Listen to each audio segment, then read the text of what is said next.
السلام عليكم ورحمة الله. معاكم مهندس أحمد، وهنبتدي درس جديد إن شاء الله من سلسلة دروس تعليم سوليد ووركس. درس النهاردة هنتعلم إزاي أقدر أحدد بلان أرسم عليه. طب خلينا متفقين، إحنا في الأول لما جينا بنرسم بنيجي مثلا في الفرونت أو في التوب أو الرايت وكنا بنرسم. دول 3 بلانز رئيسيين كنا بنرسم عليهم. وبعد كده عرفنا إن ده السطح ده بلان أقدر أرسم عليه، السطح ده بلان أقدر أرسم عليه، السطح ده بلان أقدر أرسم عليه. طب افرض أنت مثلا بقى عايز بلان يكون ياخد مثلا من النقطة دي للنقطة دي للنقطة دي، يعني بلان يكون واخد زاوية كده في الجسم، أو بلان مثلا موجود في نص الجسم. فالحاجات دي كلها فلازم انت تحدد لها بلان. طب ازاي بقى احدد بلان؟ عن طريق قائمة الريفرنس جيومتري. هنا اختار بلان.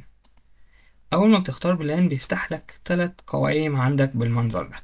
طيب ليه 3 قوائم؟ خلينا الاول نعرف انت ازاي تقدر تحدد بلان. اقدر احدد بلان عن طريق سطح واحط مسافة بتوازيه، فكده عملت البلان يوازي بلان تاني على مسافة معينة.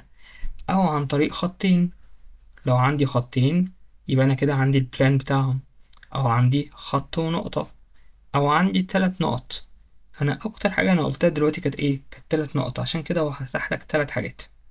ممكن هقول له مثلا النقطة الاولى دي، والنقطة التانية هنا، والنقطة التالتة. هو لحد دلوقتي هو لسه مستني النقطة التالتة هنا.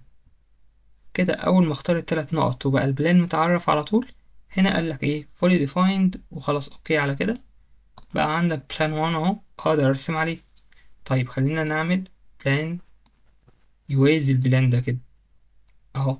انت مجرد انك دوست عليه بس، او مجرد ان دوست على السطح ده، خلاص هو بقى fully defined. هو بس مجرد ان هو محتاج ان ايه؟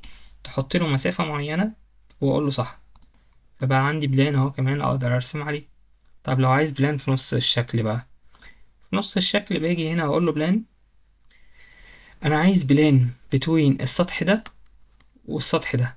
بعمل ايه؟ بدوس على ده وبعد كده بدوس على ده. مجرد انك تدوس على السطحين كده بيديك البلان في النص بالظبط، واقول له صح.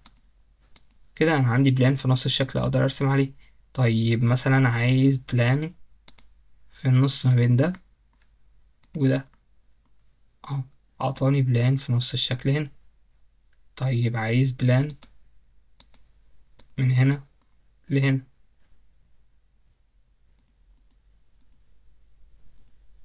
اعطاني البلان الموجود في نص الشكل بالنسبة لي.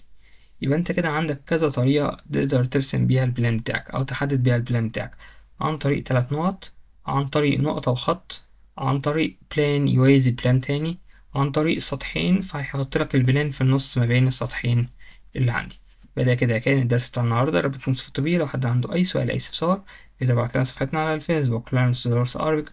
رقم التليفونات والإيميل موجودين أسفل الشاشة. أشوفكم الأسبوع الجاي إن شاء الله. والسلام عليكم ورحمة الله وبركاته.